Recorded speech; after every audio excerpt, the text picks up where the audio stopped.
Diz assim a inerrante, infalível e suficiente palavra de Deus: levantou Noé um altar ao Senhor e, tomando de animais limpos e de aves limpas, ofereceu holocausto sobre o altar. E o Senhor aspirou o suave cheiro e disse consigo mesmo: não tornarei a amaldiçoar a terra por causa do homem, porque é mau o desígnio íntimo do homem desde a sua mocidade, nem tornarei a ferir todo vivente como fiz. Enquanto durar a terra, não deixará de haver sementeira e ceifa, frio e calor, verão e inverno, dia e noite. Pai, nós humildemente nos colocamos diante da Tua santa palavra e nós pedimos que pela Tua misericórdia Tu nos agracies e nos visite ao meditarmos nela. Deus, que o Senhor possa apagar o homem aqui, mas que tão somente a Tua santa palavra fale ao coração dos meus irmãos. É isso que nós pedimos em nome de Jesus. Amém. Queridos, nós estamos vivendo um momento único na história da humanidade. Não é só um momento único na história do Brasil, em todo o mundo. Nós estamos passando por uma crise que os americanos, eles gostam de dizer, já alcançou dimensões, proporções bíblicas. Porque tamanha é a ação dessa crise agora, porque ela está atingindo não apenas a saúde. É uma pandemia que deu start nisso, mas não é uma crise só de saúde. Nós começamos uma crise na área social, uma crise na área econômica, nós estamos passando por uma crise na área dos costumes dos seres humanos, e nós estamos passando por uma crise naquilo que mais mexe com a nossa vida, que é a política. E engraçado que isso é o que mais está acontecendo no Brasil. Nós, no Brasil, estamos tendo índices de contaminação do vírus que poucos países no mundo têm índices melhores, mais encorajadores. Só que, não obstante isso, nós caímos numa crise política maior do que qualquer país esteja passando. Talvez apenas os Estados Unidos, mas a nossa crise, poucos países estão passando por uma crise assim. Queridos, o momento de crise, o momento em que vem uma calamidade tão grande assim, é um momento para nós pensarmos um pouco de Deus, em Deus, porque Deus está falando conosco, Deus fala com o seu povo, Deus fala com a humanidade por meio dessas crises. Com o vírus, Deus mostra que nós não somos soberanos sobre a nossa vida. Com a crise econômica, Deus está atacando nosso materialismo. Deus está nos mostrando como somos tolos em depositar a nossa esperança em bens materiais. E às vezes nós não depositamos esperança em bens materiais apenas, nós estamos depositando esperança em informações bancárias. E nós acreditamos que isso são informações, são coisas materiais, são coisas dignas de confiança. Nós depositamos naquilo e quando perdemos, nós achamos que perdemos tudo. Mas tudo que aconteceu foi a perda de uma informação. O sistema bancário funciona hoje assim, é tudo com base em informações, nada é real, nada é material. Então é uma coisa mais tola ainda do que depositar confiança em bens materiais. E na crise política, Deus está nos mostrando também que só Ele é justo rei e é justo juiz. Só Ele governa a terra com justiça. Noé entendeu tudo isso quando ele passou pela crise do dilúvio. Aquela calamidade pela qual ele passou. E a reação dele logo depois de sair da arca é o texto que nós lemos, os versos 20, 21 e 22 de Gênesis 8. E olhando para a reação de Noé, eu quero, irmãos, eu quero aprender um pouco sobre o Deus da calamidade. Vamos falar sobre esse Deus. O Deus com quem Noé teve contato, com quem Noé falou, é o mesmo Deus que está falando conosco hoje. Em primeiro lugar, o Deus da calamidade é Deus digno de sacrifícios. Leia comigo o verso 20. Levantou Noé um altar ao Senhor, e tomando de animais limpos e de aves limpas, ofereceu holocausto sobre o altar. Imagine, meu irmão e minha irmã, Noé sai da arca, E de repente ele se depara com um mundo completamente novo. Um mundo que foi abalado em suas bases. Nada mais era como antes, tudo era muito novo. Depois de tudo que ele viu, o dilúvio, a chuva, a água subindo, cobrindo toda a terra, ele passou cerca de 1 ano dentro da arca. Ele pode então ali contemplar esse Deus Todo-Poderoso.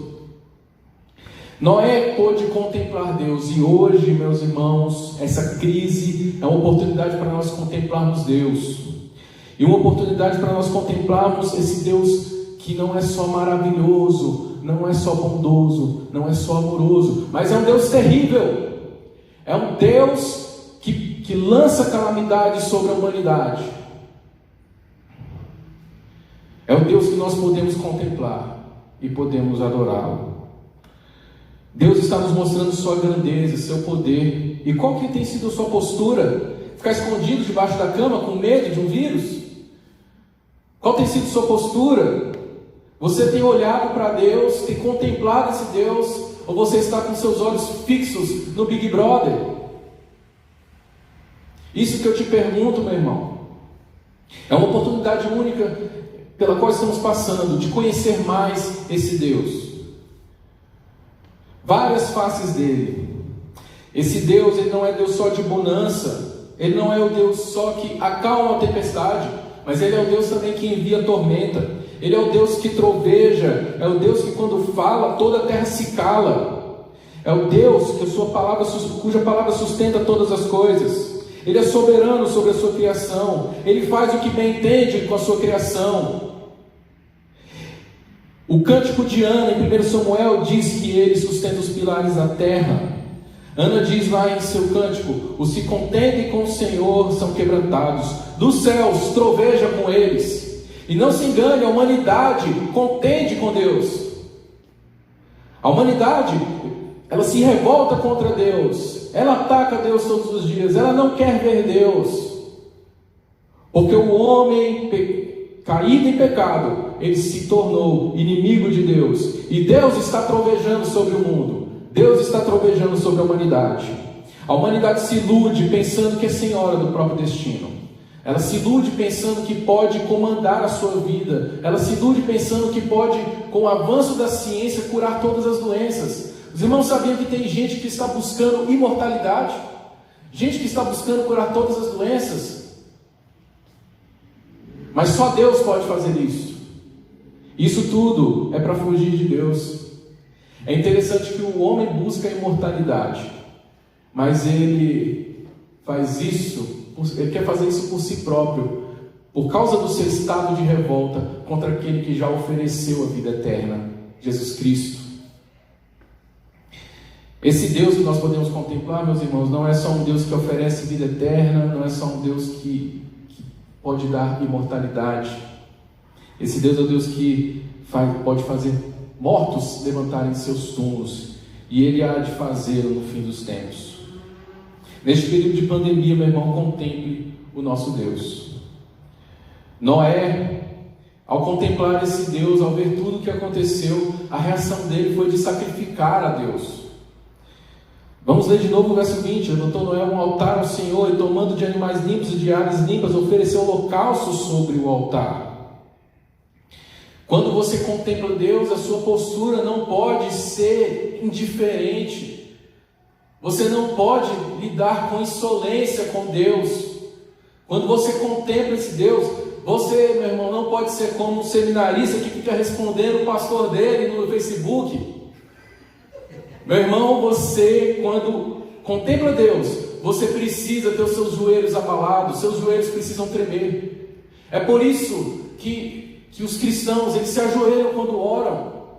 É uma reação diante da grandeza daquele com quem ele está falando. Esse é o significado. Você não pode ficar indiferente diante da grandeza de Deus. Noé contemplou a grandeza desse Deus e resolveu sacrificar a ele, e ele ofereceu holocaustos. O holocausto, meu irmão, é uma oferta queimada, é uma oferta que o O ofertante, ele dá e ele queima. E isso tem um significado muito interessante, porque é muito diferente de outras ofertas. Ofertas que o povo trazia para Deus, mas usufruía da oferta. Então é diferente do dízimo, que, por exemplo, o dízimo ia para o sustento dos sacerdotes. A oferta do holocausto, ela é uma oferta que é única e exclusivamente para Deus. É por isso que ela é queimada, porque ninguém mais pode usufruir dessa oferta. Ninguém mais pode se aproveitar dessa oferta. Ela é exclusivamente para Deus, por isso que é queimada, ela é perdida. Para quem está ofertando, ela é perdida, mas ela sobe como um aroma suave para Deus. Meu irmão, quero perguntar a você, ao contemplar Deus, não só neste período de crise, mas em toda a sua vida, quando você contemplou a grandeza de Deus, o que é que você deu para Deus que foi só para Ele? Quando você se torna cristão, você diz que a sua vida é de Deus. Mas a gente diz que a nossa vida é de Deus, só que o nosso trabalho é nosso, a nossa família é nossa, nossos filhos são nossos, nosso tempo é nosso, meu dinheiro é nosso, nosso dinheiro é nosso. Ou seja, isso é só uma demagogia dizer que a vida é de Deus, quando a gente guarda tantas reservas.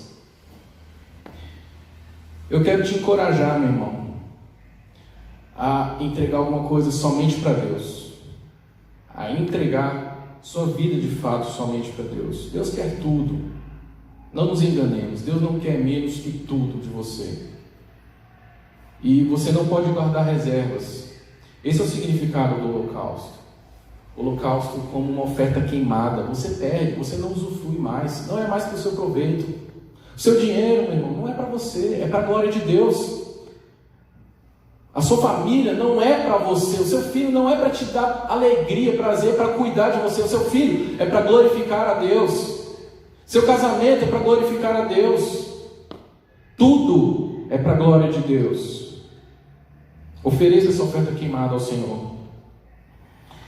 Em segundo lugar, o Deus da calamidade é Deus de misericórdia. Verso 21. E o Senhor aspirou o suave cheiro e disse consigo mesmo: não tornarei a amaldiçoar a terra por causa do homem, porque é mau desígnio íntimo do homem desde a sua mocidade. Nem tornarei a ferir todo o vivente como fiz.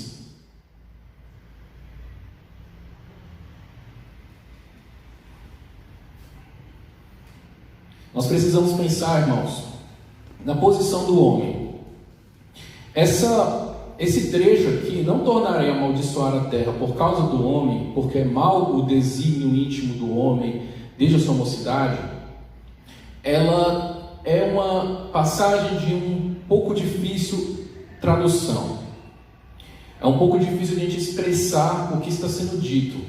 A tradução aqui que a gente tem na revista atualizada, ela está perfeita, de acordo com o original. Só que o sentido do que está sendo dito fica mais claro se a gente disser assim: não tornarei a amaldiçoar a terra por causa do homem, apesar de ser mau o desígnio íntimo do homem desde a sua mocidade.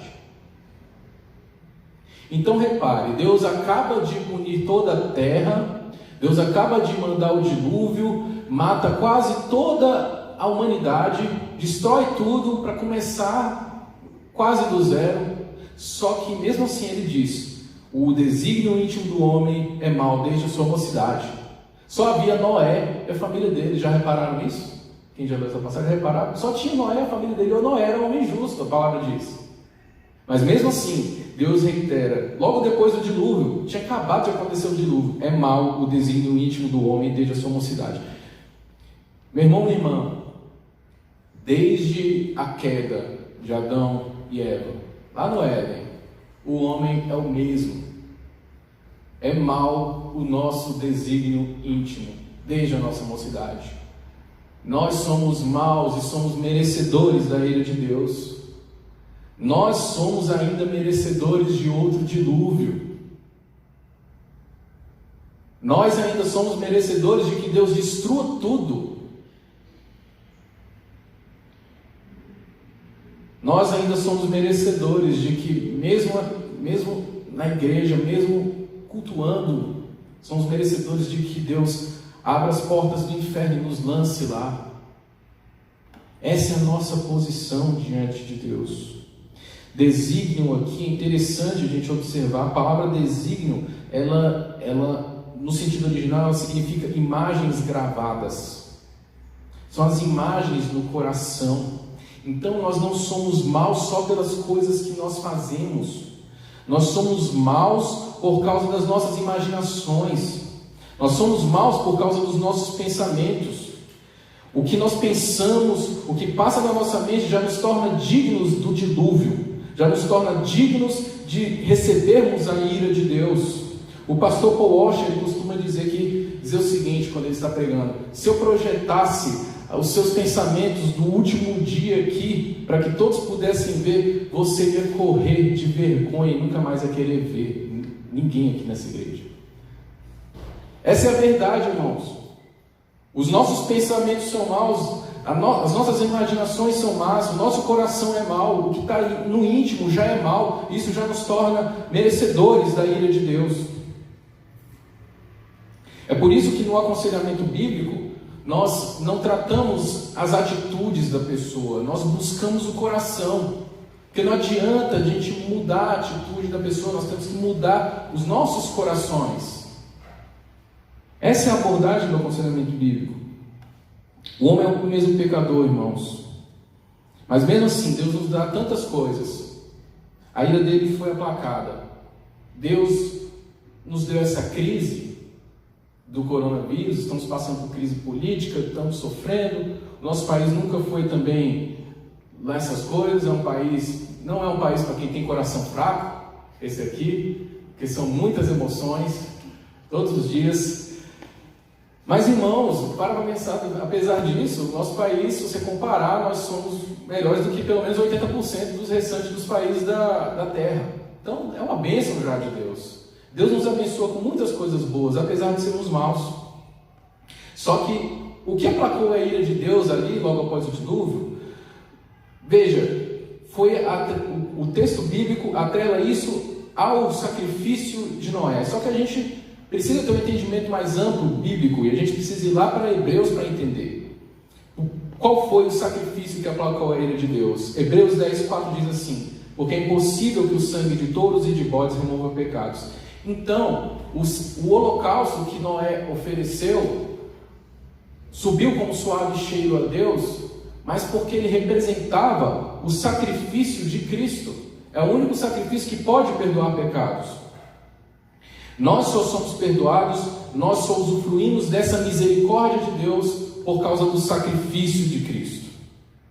E eu reitero, meu irmão, minha irmã, você pode e deve oferecer os seus holocaustos, as suas ofertas a Deus, você pode oferecer a sua vida. Isso não vai te salvar, mas se você fizer isso confiado em Cristo, confiado que foi Cristo que pagou a sua dívida diante de Deus, e que é só em Cristo que você pode ser aceito por Deus, a sua oferta vai ser aceita e você vai ser abençoado. Então não é a sua oferta em si, é o que Cristo fez, é a oferta de Cristo. É assim que nós podemos usufruir deste Deus, que é Deus de misericórdia. O Deus da calamidade, que é o Deus de misericórdia também. Em terceiro lugar, o Deus da calamidade é o Deus da aliança. Verso 22. Enquanto durar a terra, não deixará de haver sementeira e ceifa, frio e calor, verão e inverno, dia e noite. Deus faz uma aliança aqui. Uma das coisas que ele promete é que a dinâmica que mantém a vida na terra será preservada. É interessante que Deus fala, que vai ser preservada sementeira e ceifa. Isso está relacionado, meus irmãos, à atividade humana, à vida humana. E isso está garantido por Deus. É a aliança de Deus. Deus vai preservar isso. Então, se você está achando que o mundo vai acabar, não vai acabar. Pelo menos não agora. O mundo não vai acabar. Deus está sustentando. Ele prometeu que enquanto durar a terra, haverá sementeira e ceifa. A vida vai ser preservada. Se você está com medo, então, debaixo da cama, sai daí e confie em Deus. Um grande erro dos cristãos na segunda metade do século passado, do século XX, foi dar mais ouvidos às previsões catastróficas dos ambientalistas radicais do que dar ouvidos à promessa de Deus, aqui em Gênesis 8, 22, de que enquanto durar a terra, não deixará de haver sementeira e ceifa, frio e calor, verão e inverno, dia e noite, não deixará de haver, meus irmãos. Enquanto durar a terra, é promessa de Deus que Ele fez. Você crê mais na palavra de Deus? Ou você crê no cientista ateu que fica te aterrorizando, dizendo que o mundo vai acabar se você não desligar a torneira? Nós precisamos pensar nisso, irmãos. É promessa de Deus, não vai faltar. Nós precisamos tomar a decisão, nós precisamos escolher em quem nós vamos crer. Então pense um pouco antes de se desesperar diante das previsões catastróficas. Nós não estamos passando pelo fim do mundo. Epidemias sempre surgiram, aconteceram epidemias até piores do que essa, muito piores. Guerras políticas também sempre aconteceram. E nós já temos um motivo para glorificar a Deus, porque hoje a guerra ela se dá mais no campo de informação. A guerra, noutros tempos, a humanidade já tinha partido para a terceira e quarta guerra mundial e os jovens estavam sendo entregues para morrer no campo de batalha. E hoje a guerra se dá mais no campo de informação. Isso, querendo ou não, é uma bênção de Deus. É menos destruição e menos sofrimento. Isso já é motivo para agradecermos a Deus.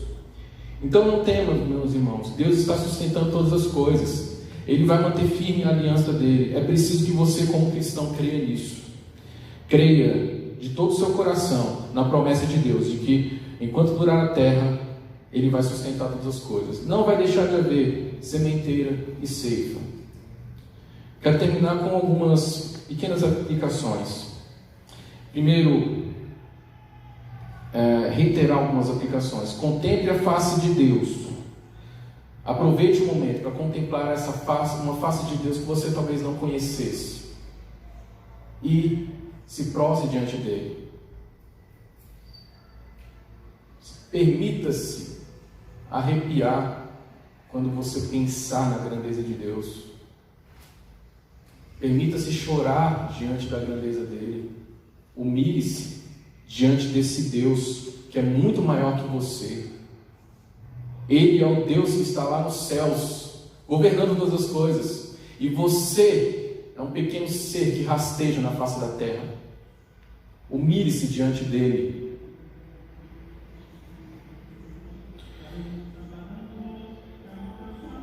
Deveríamos, irmãos, segunda aplicação, voltar da quarentena menos materialistas, menos mesquinhos, diante de tudo que nós temos contemplado, menos hedonistas, buscando só o nosso prazer. Deveríamos voltar dessa quarentena mais conscientes do que realmente importa na vida e de que Deus é o sustentador de todas de nossas vidas e Ele é digno de receber tudo nosso como oferta. Essa é a palavra de Deus para hoje. Que o Senhor nos abençoe.